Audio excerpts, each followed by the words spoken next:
How are you guys? How's it going? Thank you so much for this interview. It means a lot for us. Yes, we're very good, thank you. Let's begin in general about your music. Well, nostalgia and melancholy are two very important elements in your music. Do you think that those sensations are endless to continue writing, recording, playing? I don't know. Yeah, I think so. I mean, we've been going for 25 years now, and pretty much still have the same topics as we had in the beginning. So it seems to be endless for us, at least. We're, I guess, sentimental people. Hey, how not to be a monotonous band? I mean, repeat yourself with your style, because the constant style is depressive, melancholic. You have a lot of darkness in your music. How not to sound the same? I don't know. It's just something for us natural, I think, because I mean, we're fans of this kind of music as well, and we of course always want to go ahead with it and not become stuck in some formula. So even if we have a certain style, we want to sort of expand it and find new ways of portraying this style that we have. Yes. And all we want to know, what is the nostalgia of Katatonia? What makes you feel like that? The 80s. When we grew up, maybe, I don't know. It's I mean, childhood is it was a more easy life back then, I think, and I don't know. No, I agree. The 80s were great. Yeah. Because you were a kid. Exactly. And about your previous albums, I don't know, the Scorched Ones, Viva Emptiness, even The Great Cold Distance. For you, what are the best songs that you enjoy the most playing nowadays on stage? It's hard to say because we tend to try to change the songs like every year that when we're touring. Some of the songs we have to play, like My Twin from The Great Cold Distance, for instance. People like that one.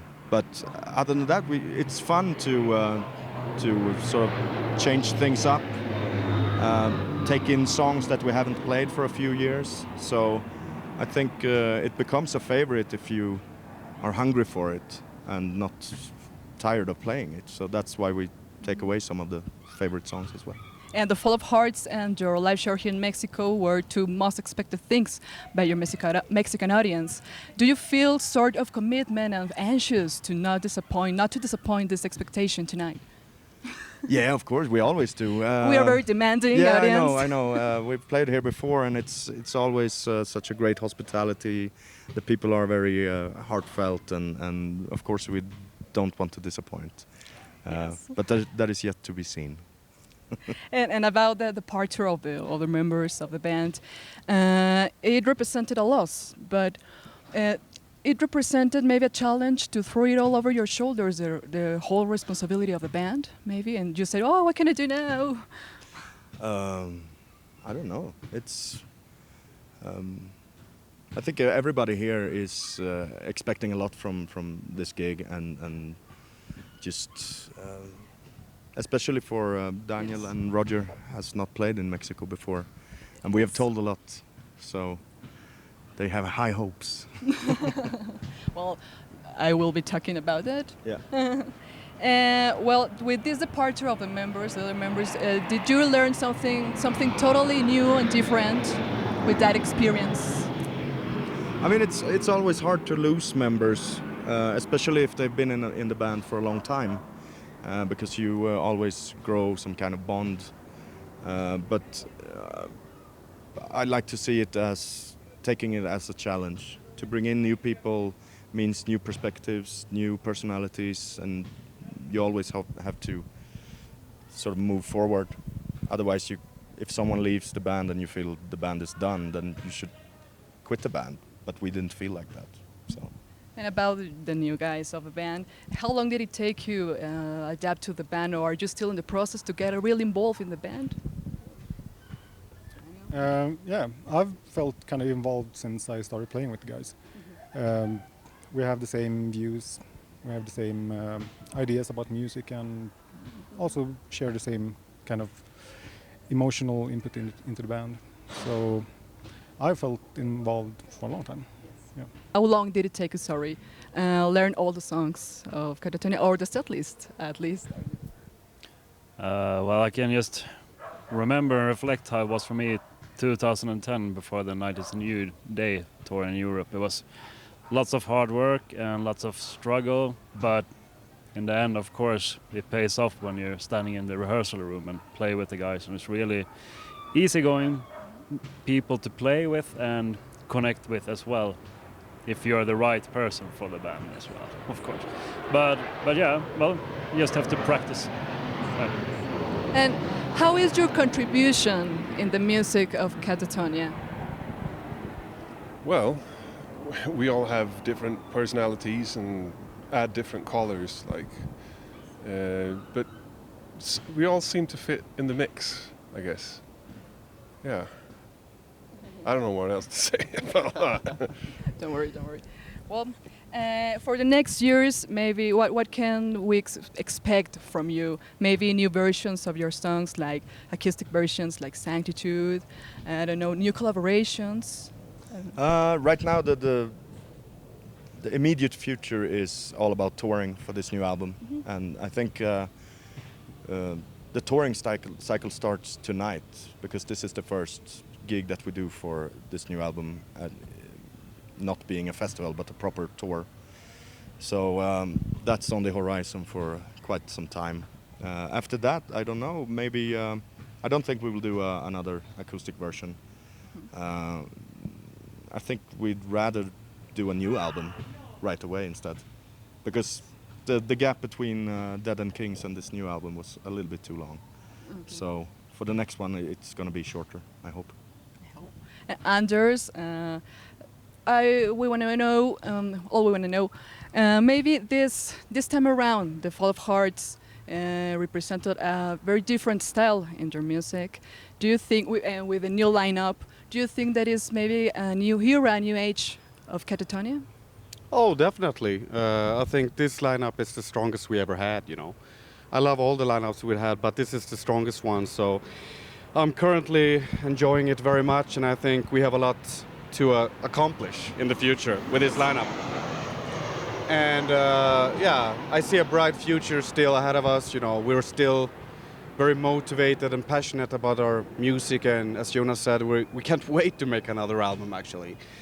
And I also think, actually, as we were embracing the acoustic thing, as we are not really, you know, interested in doing another album like that, we're not closing the door on doing that live.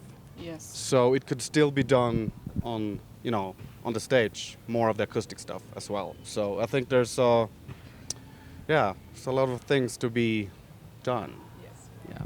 About the musical industry, are you satisfied with that kind of profile that you have now? Not so mainstream, but not so underground. Do you think that mass media have to support more the metal scene? I don't know. Well, it kind of turns out that way. I mean, we've been around since, you know, the underground days, when this was definitely not on the news channels and everything like that. So, but, you know, people kind of dig into it, and they like these subgenres going on. I guess it's, you know, the same way how we found out about it as well. It's exciting to see that there's a scene somewhere that you didn't know about, you know. Mm-hmm. And yeah, it attracts people, of course, which is a good thing, because music is meant to be spread and heard and shared and yes, and enjoyed. So I think it's a good thing, as long as it's not done in a pure commercial way. It should be well balanced, like we do. Yes. About the message in your lyrics are the most about, I don't know, friendship, relationships, distance, silence, I don't know. Do you have any political and social messages through your lyrics? Not really. I tried not to bring in too much of that, because I feel the music that we're doing is it's not very revolutionary music. Okay. It's not about telling people what to think. Katatonia is all about the, you know, inwards messages.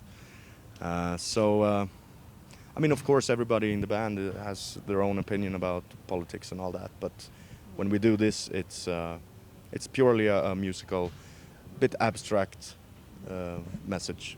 A lot of inspiration comes from being on the road, Okay. performing our songs, learning what we can improve by playing the older songs and just seeing an audience enjoying certain bits. You know that you might want to extend on that kind of stuff maybe. It's all an ongoing process, and so I think inspiration is everywhere, and touring is part of it. And just one word, how can you describe, define your music in just one word? One by one. Sorry, what?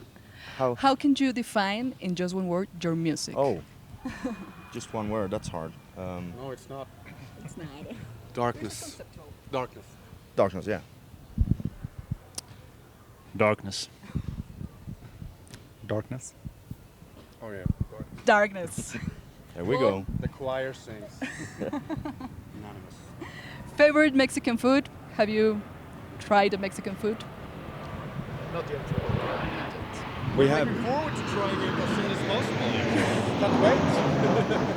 Favorite Mexican No, but food? it's. I think generally Mexican food is very tasty.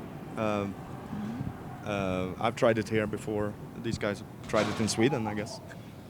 Swedish tacos. Tacos. Tacos. But that's. I mean, it's very tasty stuff. Yes. Yes. And well, finally, any guilty musical taste you must confess? I think we reached an age where we don't feel ashamed of anything anymore. Okay. So Confess. I have a very soft spot for Paul Simon. His solo albums, even the 80s ones. I really like his vocals and songwriting. Maybe that's not something you wanted to brag about when you were a death metal kid, but I love it. Anders, please. There's probably a lot of skeletons in my closet, but the one I have to mention is of course Whitesnake. People usually don't think I like them, but I have them on my body tattooed. And Such a great band. Yeah, I love them. It's probably my favorite band, so I have to stand by them then. Niklas? I'm a sucker for Tom Nuga. It's a really, really nice underground artist in Sweden. You should check it out. I feel no guilt, but I like Toto. Excellent. I don't know. How about The Cure? Not so guilty. It's rocker.